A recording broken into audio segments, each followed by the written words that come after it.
Hello everyone! Welcome to our vlog. New day, new vlog. So, kamusta po tayong lahat? Sa araw po na ito, pag-uusapan po natin ang mga bagay-bagay dito sa Canada.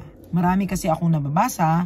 Sabi nila, ang mga tao daw dito sa Canada ay puro utang, wala daw hinto sa paggastos at saka doble, triple yung mga trabaho.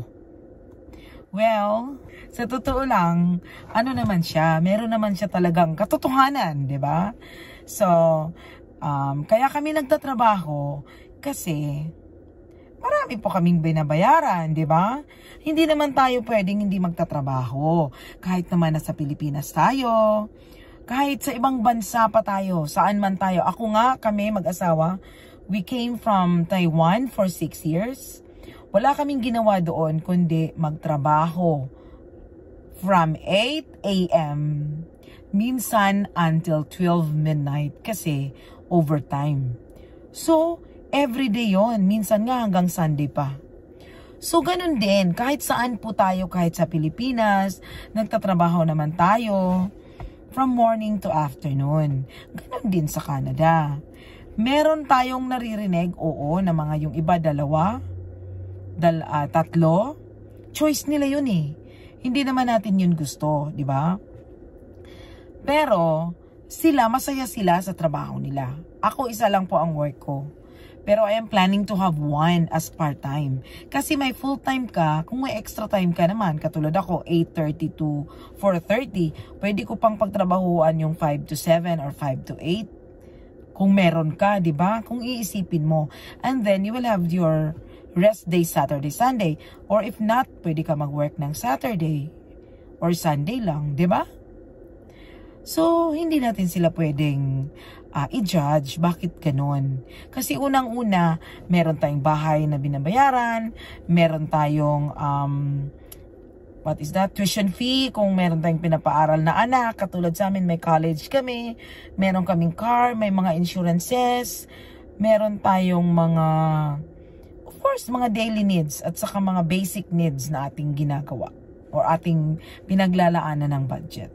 So, mapa-Pilipinas ka man, or saan ka mang sulok ng mundo, meron at meron talagang trabaho tayo every day. It's either Monday to Friday kung full-time ka or part-time naman, meron talaga yan sa isang linggo. Hindi ka pwedeng magpapahinga, 'di ba? So, nasa atin na po 'yon kung paano natin dinadala yung pagtatrabaho natin. Pero kami, normal ako, lalo na nandito sa Canada, normal na maririnig sa mga kakilala, sa mga kaibigan, na 1 or 2 ang work nila. And they're happy for that. Meron naman din silang time for their family, time for friends, and time for recreation. Katulad ng sports, meron din silang ganun. Pero, hindi ko naman sila nakikitang pagod na pagod sila. Masaya sila pag Sabado at Linggo. So, wag na natin yun kukunin sa kanila, di ba? Magtratrabaho tayo, oo. Pero, yung sasabihin natin na, i-chismit natin na, yung mga taga-Canada, puro na lang yan sila utang, puro na lang yan sila trabaho. Wala nang buhay. May buhay po kami. Ngayon nga, Saturday, nag-relax kami. At saka bukas, nasa tennis court kami ngayon. So, hindi po pwedeng sabihin mo na taga-Canada, baon na sa utang, pagod pa sa trabaho.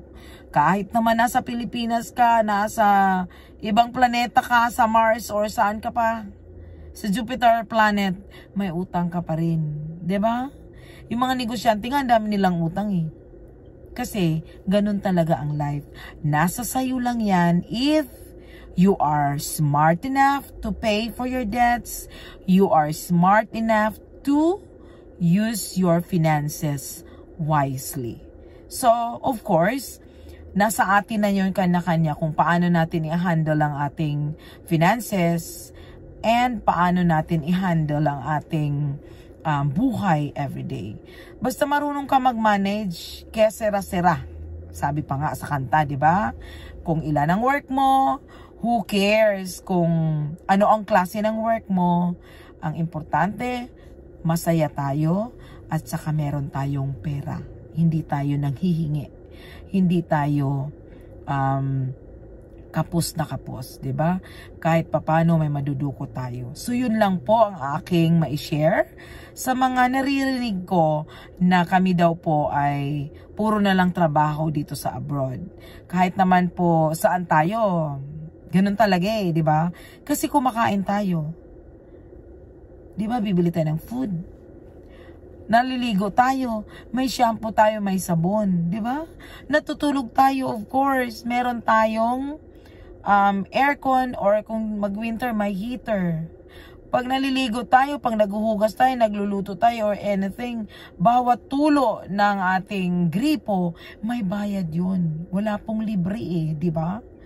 Hindi naman tayo pwedeng, katulad sa Pilipinas, na, pwedeng tumira muna dyan ng 2 months, 3 months, 6 months. Kasi wala kaming trabaho sa ngayon. Hindi pwede sa Canada yun. Walang magpapatira sa'yo. Meron man siguro 1 or 2 days. Pero after that, wala Kasi yung taong mismo na yun, mahiya ka, nagtatrabaho din sila para sa sarili nila to survive. 'Di ba? So, we need to work.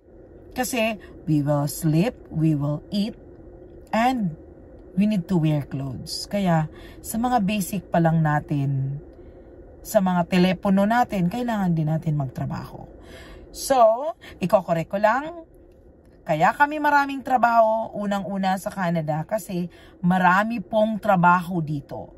Anything, basta hindi, lalo na dito sa Toronto, lalo na dito, basta't hindi ka lang mapili, marami kang mahahanap na trabaho. 'Di ba? Pwede kang magkuskus or cleaner, pwede kang mag-babysitting. It's either pwede ka ring mag-care worker sa matatanda kung ayaw mo sa bata, 'di ba? Yung paglilinis na lang, anytime you can do that, from weekdays or weekend. So part-time mo na yun. Yung iba nga, pina-full-time yan may mga kakilala ako. Pero disenteng trabaho yan. Ang importante, kumikita ka, hindi ka nangihingi, hindi ka namamalimos, and that's it. Okay? So good vibes lang tayo. That is all for today. I hope may napulutan kayong aral kahit papano sa vlog ko na ito. Don't forget to like and share, or to like and subscribe man lang. Thank you once again, and huwag nating kalimutang ngumiti araw-araw kasi life is beautiful. God bless everyone. Bye! Until next time.